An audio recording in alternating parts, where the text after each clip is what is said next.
bomb under your house. Diffuse it with maintenance and advanced formula Rid-X septic treatment. It digests grease and paper and helps keep your system trouble-free. Diffuse that time bomb. Use Rid-X every month. Patrick Henry, you've just proclaimed "Give me liberty or give me death." Bet you're headed to Disney World. No, I'm going to Williamsburg. For your 97 vacation planner, call 1-800-HISTORY. This leading garlic supplement gives you 12 grams of garlic in a package, about 20 cloves. It costs about the same as Highgar Farms brand, but Highgar Farms gives you a lot more garlic for your money. How much more? I'll show you in a minute. Highgar Farms has about 60 cloves, 3 times more garlic than this brand, and for about the same price. There's no after odor, and we certify all the key compounds. Don't be satisfied unless it's certified. Highgar Farms. In this half hour, the Pacific Update with forecast for the West and Alaska and Hawaii. At 40 after, TravelWise gives you the latest on travel hotspots. Next, international weather and the storm update. Right now, your local forecast, always on the 8th of the hour on the Weather Channel.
Welcome back to the Weather Channel. It's time for our Pacific Update as we've hit just half past the hour. We start off with our satellite, and you can see that we do have a little bit of atmospheric spin right here coming in south of the mouth of the Columbia River. And that is the first sign of a developing storm that's going to start getting itself organized here across the Great Basin. And then as we work through the week, that storm will very slowly move itself eastward and is going to cause problems for the southern United States. We'll be talking about our extended forecast in just a couple of minutes, but let's take a look at the highs today across the west. We'll start off right along the west coast.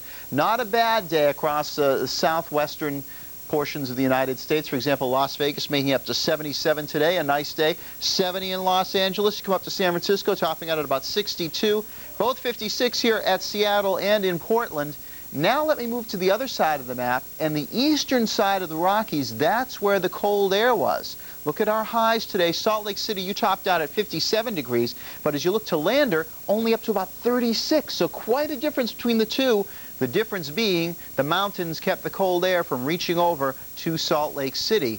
Denver made it to 43, for example, and then you look down to Albuquerque, 63 degrees, a 20-degree difference over just a few hundred miles, and that, again, was that cold air trying to make it out down to Albuquerque, but not doing it. Currently, we're at 24 in Denver, still 20 degrees difference, actually 21 between Denver and Albuquerque, and at about 45 degrees. 65 at Las Vegas at the present time. Spokane, Washington, 44 degrees, 45 in Seattle, 34, a little chillier at Reno, higher elevation and all. Let's take a look at some temperatures as we work our way down the Pacific Coast, starting in the northwest. 48 at Yakima right now, 46 in Portland. Eugene, Oregon checking in with 42 degrees, and Medford now at 43. Let's move it down into central California, where we have double nickel, 55 at both Marysville and Sacramento. 50 degrees at San Francisco. Two better than that at Monterey at 52, 58 at Fresno right now. You move your way up into the Sierra Nevada, 37 at Tahoe Valley, 34 at Reno, and over at Blue Canyon, 32 degrees. In Southern California, most temperatures in the 50s, though we do have some 60s sprinkled in. For example, Long Beach checking in at 60 degrees right now, San Diego at 61. Our warm spots, while Palm Springs and Imperial both checking in with 68-degree readings. Blythe, 75 degrees right now as we head into the later evening. Checking the earthquakes, no rumbles reported through 5 p.m. Tuesday in Southern California. Across Central California, again, nothing reported. A quiet evening, or actually a quiet 24 hours from 5 p.m. Monday over to 5 p.m. Tuesday. Here in northern sections of the Pacific Coast, nothing happening.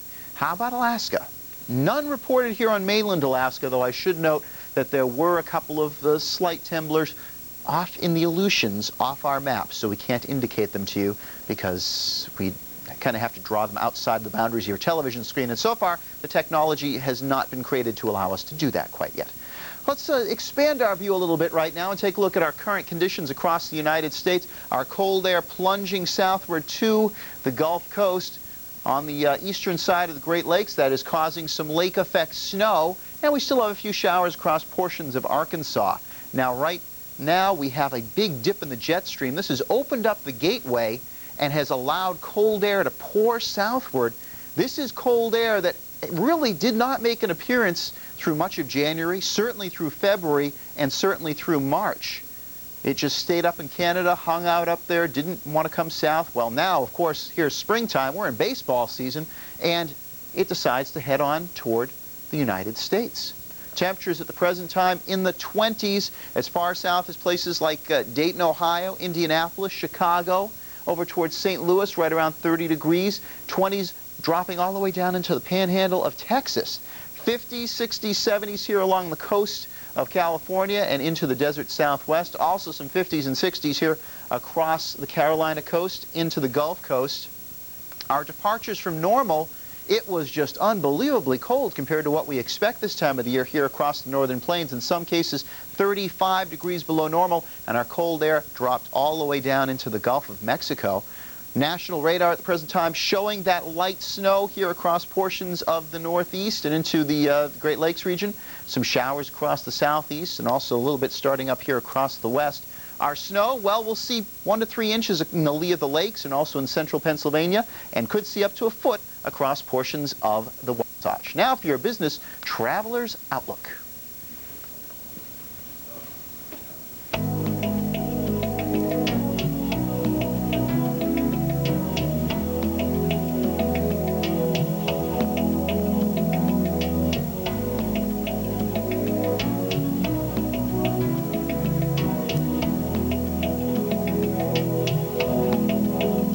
Off the no speaking sign.